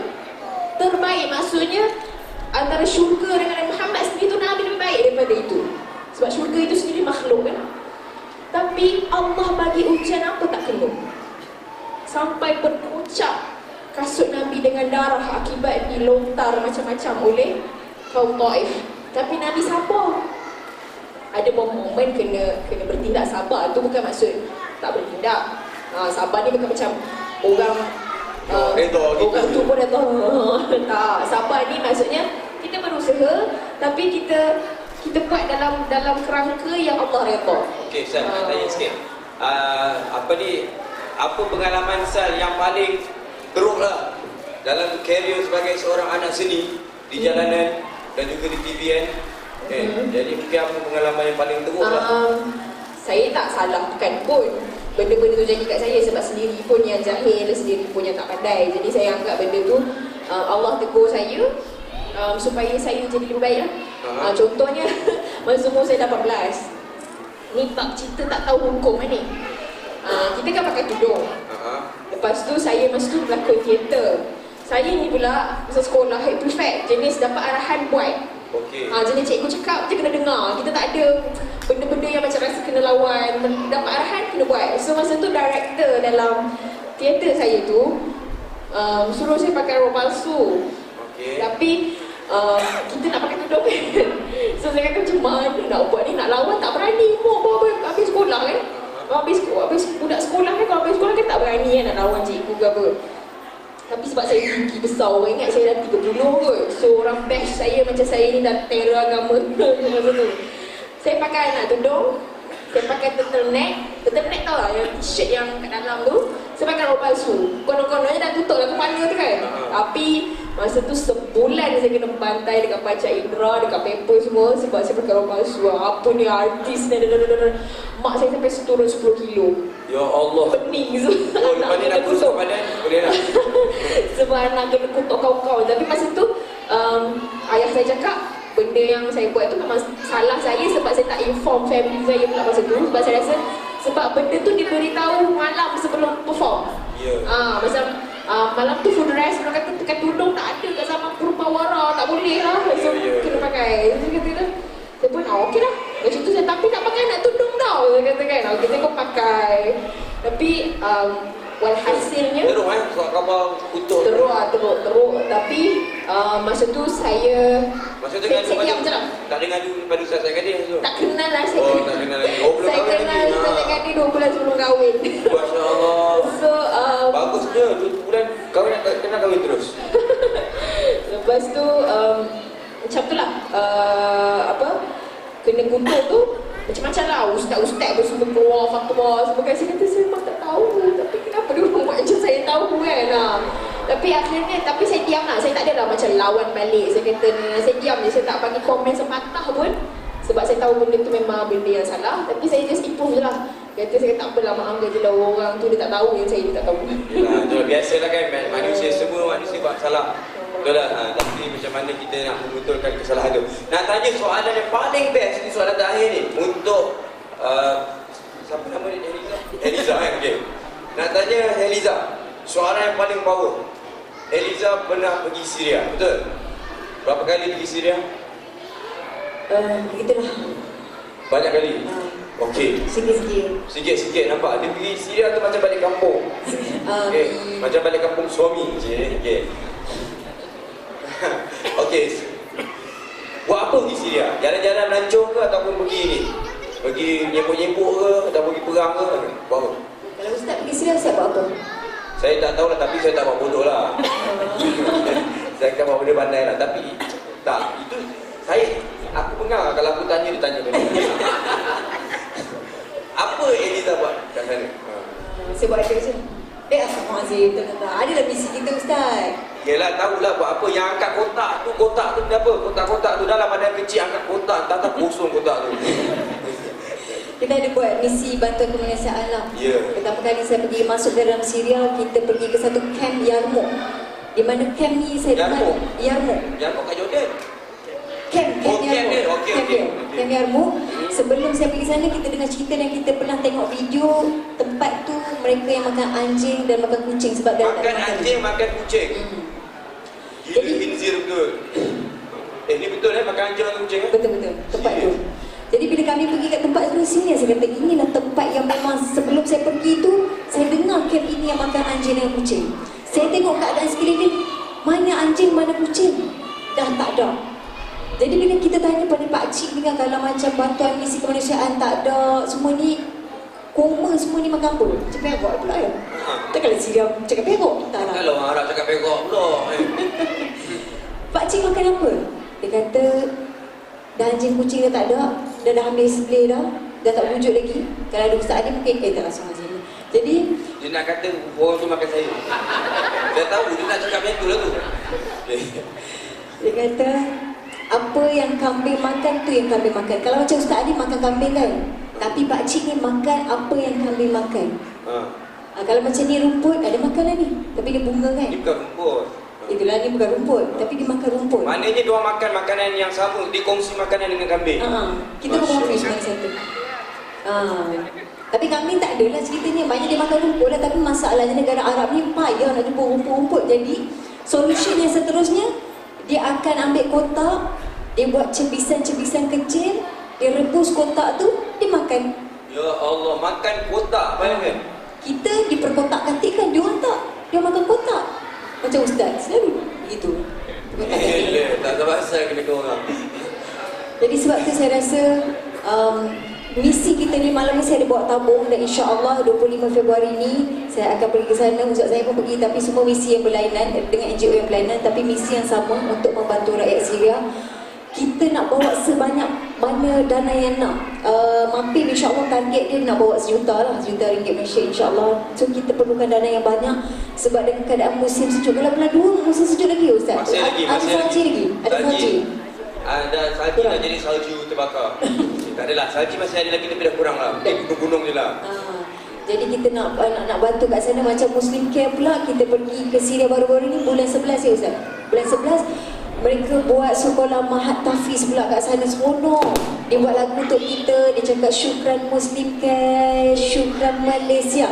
Wah. Dia cakap macam tu, kita pun rasa dengan Ustaz Nazmi Karim yang tadi buat Smackdown tu. Itulah. Sedap. Okey, betul. Kan dia Ustaz Nazmi kan Smackdown. Betul lah, memang Smackdown. Yang kan Eliza Smackdown tu. So itu satu pengalaman yang dahsyat. Bila kita pergi ke Syria baru-baru ni bulan 11, kami nampak seorang pemuda, seorang lelaki berada di atas lantai, di atas tanah, sedang memakai kaki palsu. Waktu tu saya fikir kaki palsu ni sebelah tak ada lah kaki ni. Rupa-rupanya dua belah tak ada Ustaz, dua belah kaki tak ada. Yang tinggal hanya satu tangan saja. Bila kita tanya kepada beliau, pasal apa boleh lagu ni? Penang pula. Pasal apa boleh lagu ni? Dia kata tak ada lagu. Dia kata dia pun tahu lagu. Dia pun tahu Arab tu. Dah lah tak pandai cakap Melayu tapi tiba-tiba cakap Penang. Masya-Allah. Dia kata dia kena serangan bom. Dia kena serangan bom, dan perkataan pertama yang keluar daripada mulut dia, alhamdulillah, terus dia bangun. Alhamdulillah kena bom. Dia kata alhamdulillah, dia syukur dengan ujian tu. Itulah tu budak tu main bom, akulah yang kena. Kita lah. Kalau kita lah, tapi dia kata alhamdulillah. Kita tanya kerja apa? Engineering pula lah. Engineer. Masya Allah tu antara kita rasa kita pergi sana bukan semata-mata nak bantu, itu memang tujuan utama, tapi sebenarnya kita nak muhasabah dan muhasabah diri kita. Sebab saya baru balik Sarawak, muhasabah dan muhasabah diri kita lah. Masya Allah macam tu. So itu pengalaman saya sedikit sebanyak. Ustaz suruh apa tadi? Beatbox? Oh adik. Panggillah adik buat beatbox sikit. Saya dia tidur. Pernah dengar tak beatbox? Beatbox pernah dengar? Adik-adik boleh buat beatbox? Ustaz demo sikit. Dia macam orang kohak-kahak ke apa tu? Okey, kita mana adik Ija? Saya pas memperkenalkan adik Ija. Adik Ija iaitu Ika. Ika kan? Dia duduk kat kerusi dengan saya dah senang boleh? Boleh. Sini pun tak muat. Sebab ada budak-budak. Ya Allah, muat orang. Itulah kurus kering. Ya Allah. Stapler lemak-lemak. Sebab tu jadi macam ni, stapler lemak. Okey. Dalam. So bila dekat rumah tu dia macam macam keluar pula lemak tu lah. Okey, saya sebab Salimah dah nasi dah. Lawak Eliza. Bawa coklat tak? Malam ni tak bawa. Alamak. You break my promise. Dia dah janji nak bawa pakai coklat sama-sama. Okay, fine. Eliza sebenarnya dia coklat. Eliza itu coklat? Hell coklat pula. Helikopter pula. Eliza coklat. Apa Ustaz? Coklat tu apa? Eliza coklat? Eliza coklat lah. Boleh beli lah, tapi tak tahu lah, malam ni tak ada. Beli lah kat kedai mana-mana tu, tak ada babi pun. Confirm, dia dah tak ada babi. InsyaAllah. Okey, Ika, buat demo sikit Ika. Okey, boleh nak demo. Tapi Ustaz kena follow. Kita buat paling basic sekali. Okey, boleh. Kena test Alright. Buat yang basic je. 1, 2, 3. Okay, alright. That's number 2.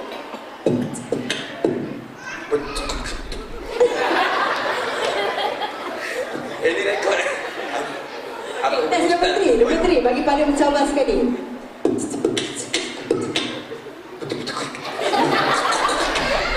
Lagi ni sejak tadi yang ketiga teruk. Cuba buat. Okay, inilah Ustaz nyanyi lah kami buat beatbox. Nyanyi. Ustaz nyanyi la ilaha illallah la ilaha illallah. Nanti pula nyanyi Ustaz ni. Dalam suara serak ni. 1, 2, 3. La ilaha illallah. tunggu tu. Belum.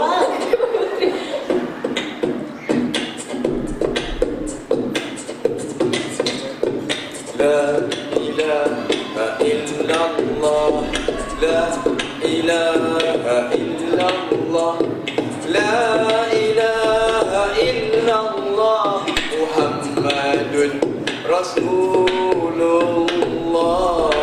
Tak sedap ni suara. Tapi sedaplah suara ni pecik-pecik tu.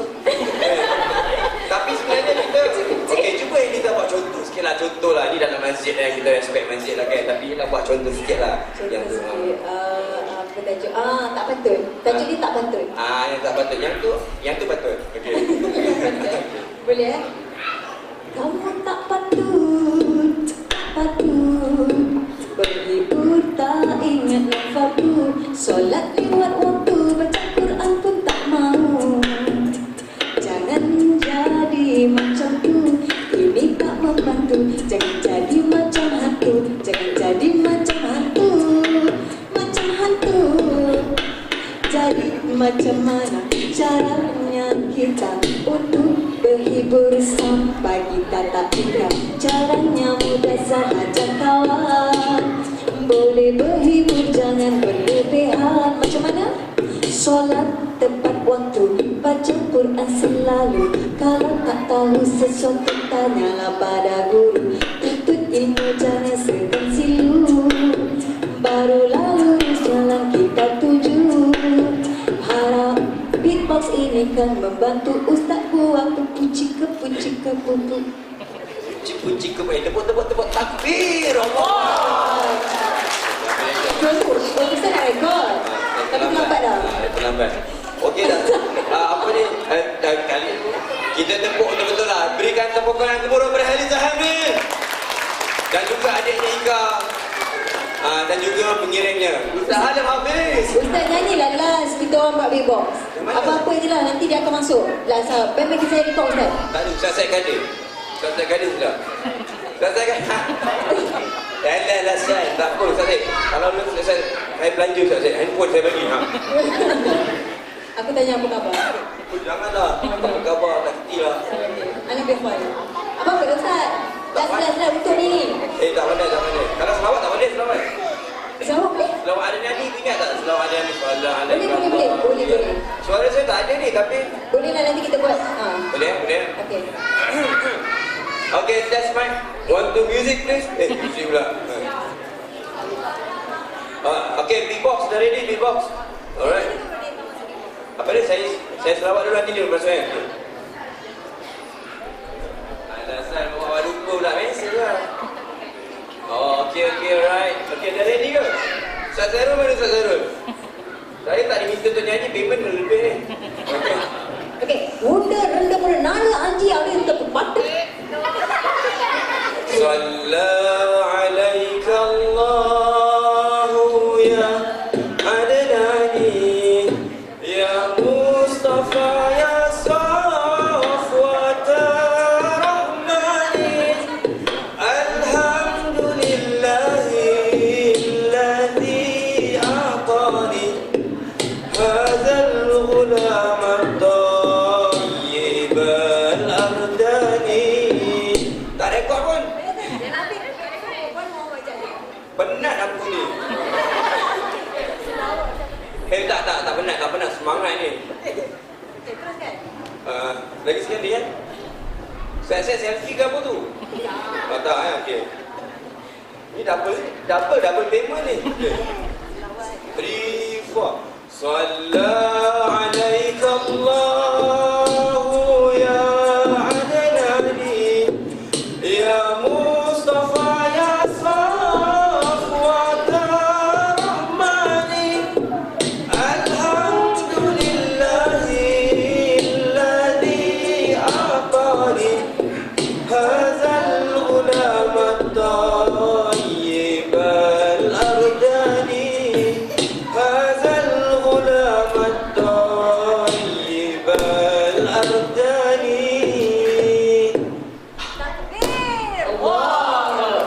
Spontan tau, tak ada dalam skrip tau. Hari ni Ijaz tu dengan saya. Hampir betul. Tapi tak apa. Jangan gitu Itu jangan ini suara tak sedap. Lagipun saya tak suka lah. Saya ni low profile. Saya tak suka glamour-glamour. Saya Last kita bagi untuk surau Al-Hijrah. Kredit pada surau surau ni.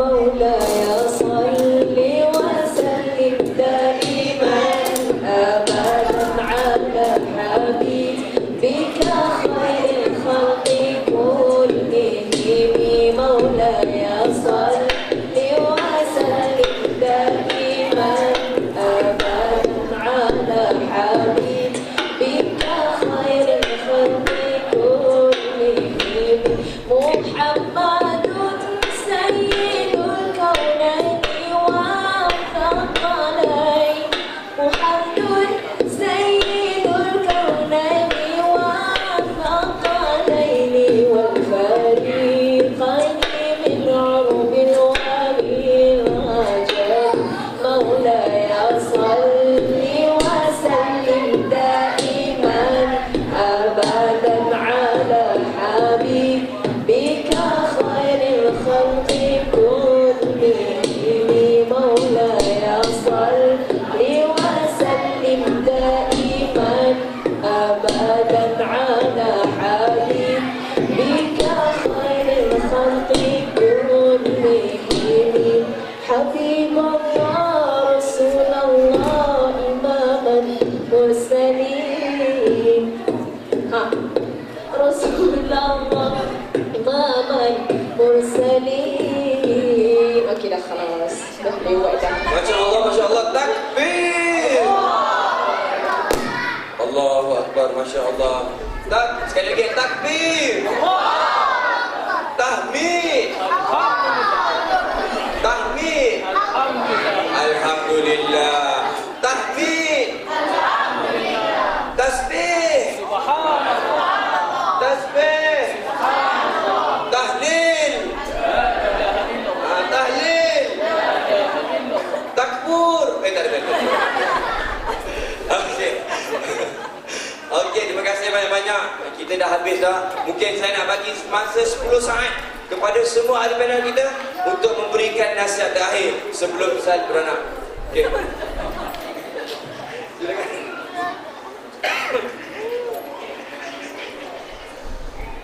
Okay, Ustaz Syed pada malam ni dia akan ke hospital, bawa Salimah pergi ke hospital. Okay. Mudah-mudahan kita ini sekarang kita berada dalam bulan Rabiul Akhir, baru lepas bulan Rabiul Awal kelahiran Nabi sallallahu alaihi wasallam. Berkata kita cek balik kita punya kasih sayang pada Nabi sallallahu alaihi wasallam bertambah ataupun menurun lepas daripada bulan Rabiul Awal.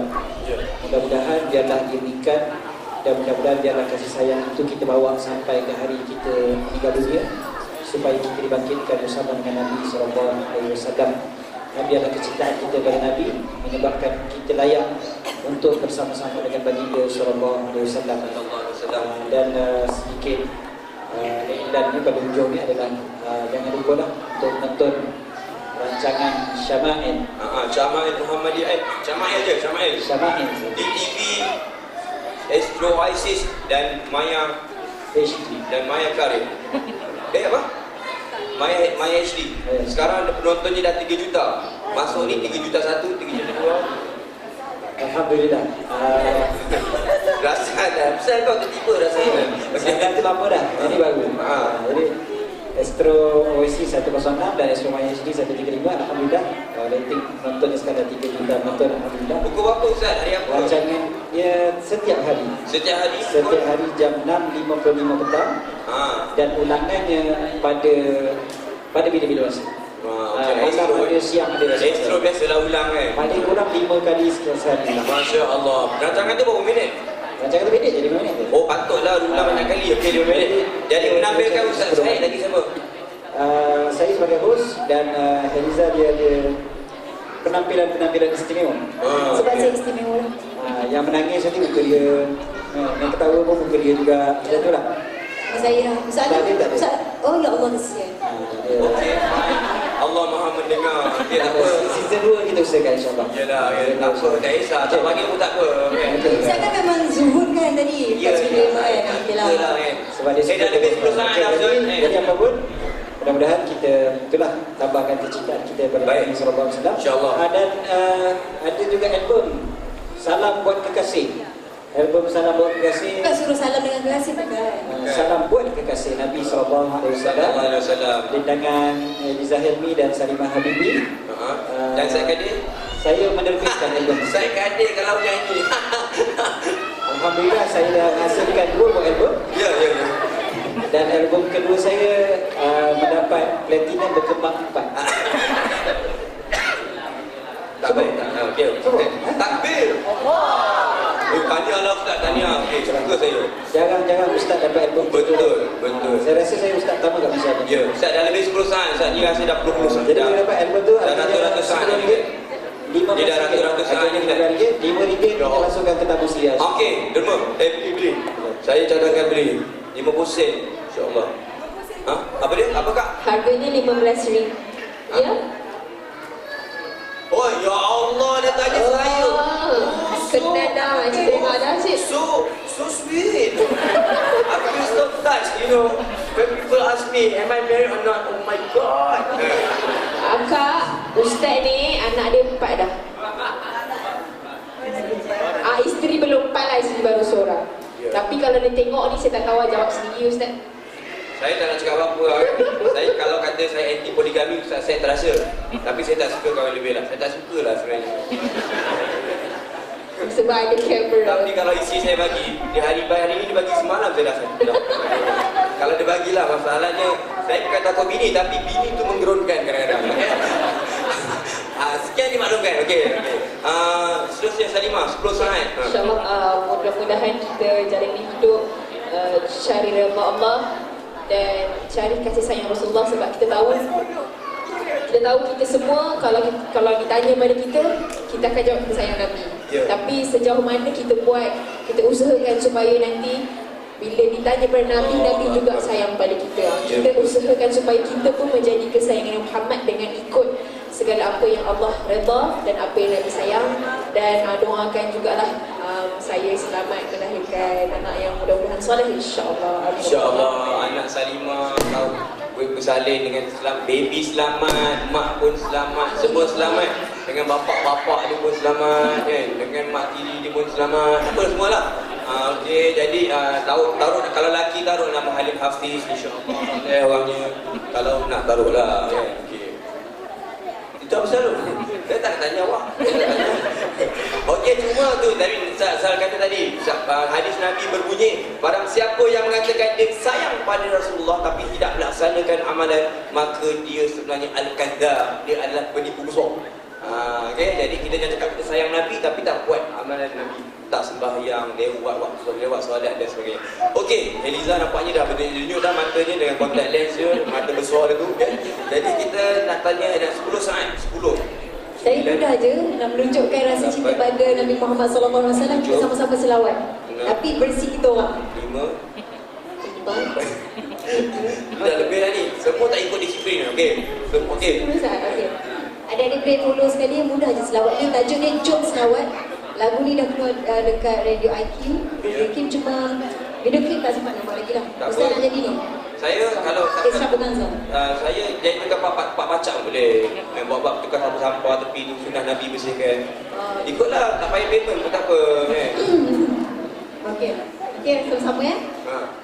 Sallallahu ala Muhammad sallallahu alaihi wasallam. Sallallahu ala Muhammad sallallahu alaihi wasallam. Sallallahu ala Muhammad. Sama-sama. 1, 2, 3.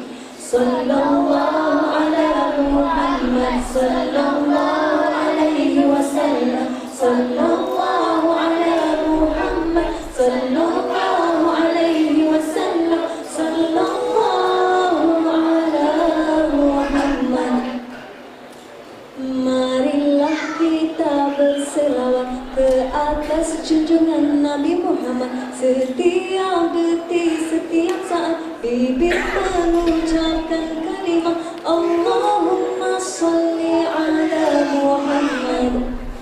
Marilah kita berselawat ke atas junjungan Nabi Muhammad. Nanti apabila akhirat. InsyaAllah moga selamat mendapat rahmat dan juga syafaat. Sekian, terima kasih. Terima kasih dia cakap. Paling kasut tu. Okey, terima kasih banyak kepada Ustaz Syahid Ajufi, terima kasih banyak kepada Salimah Habibi, terima kasih kepada Eliza Helmi dan juga adiknya Ika. Terima kasih kepada semua di mana kita tepukan sama mereka semua. Okey, insya-Allah malam ni tak habis begitu saja. Yang cakap kat depan ni tak untung, yang dengar kat bawah ni pun tak untung.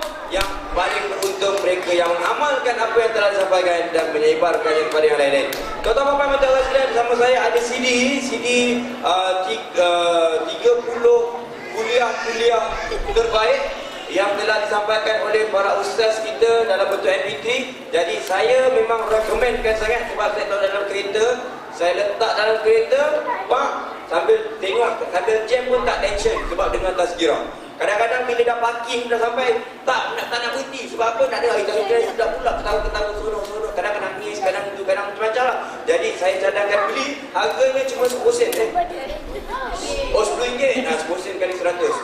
Okey, RM10, tapi untung ni akan digunakan untuk kerja-kerja dakwah, penyebaran ilmu-ilmu. Ramai yang best ni, antaranya Ustaz Zulkifli Ahmad, Ustaz Azman Halim, Ustaz Abu Jihad, Ustaz Alim Hafiz pun ada. Masya Allah. Siapa lah Ustaz Alim Hafiz ni? Saya pun tak kenal. Kisah dalam dia kalau jumpa dia.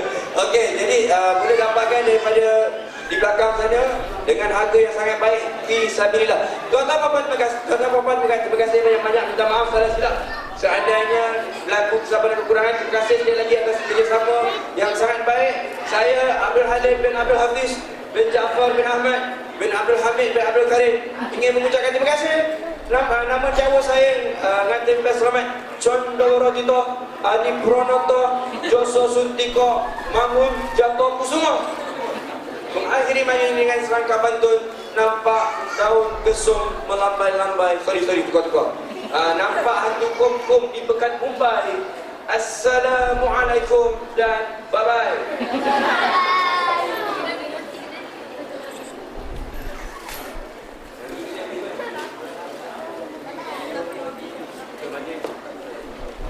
Alhamdulillah, majlis mengucapkan ribuan terima kasih, jazakumullah khairan katsir kepada semua ahli-ahli panel dan juga moderator yang sangat santai pada malam ni, tak pernah buat macam ni, first time ni macam kat sini. Okay, insyaAllah kita jemput lagi next time, insyaAllah. Okay, dengan itu saya seperti biasa sebagai penghargaan kita kepada ahli-ahli panel dan juga moderator, kita ada sedikit sumbangan, insyaAllah. Sebentar ya.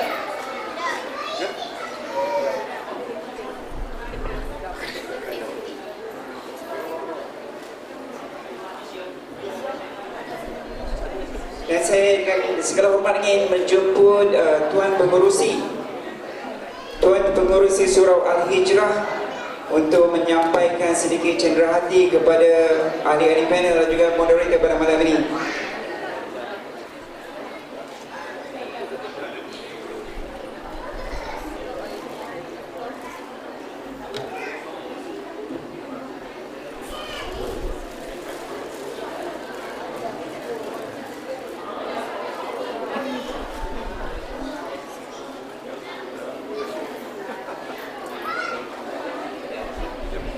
Saya jemput Ustaz Syekh Abdul Qadir untuk mendapatkan cenderahati dari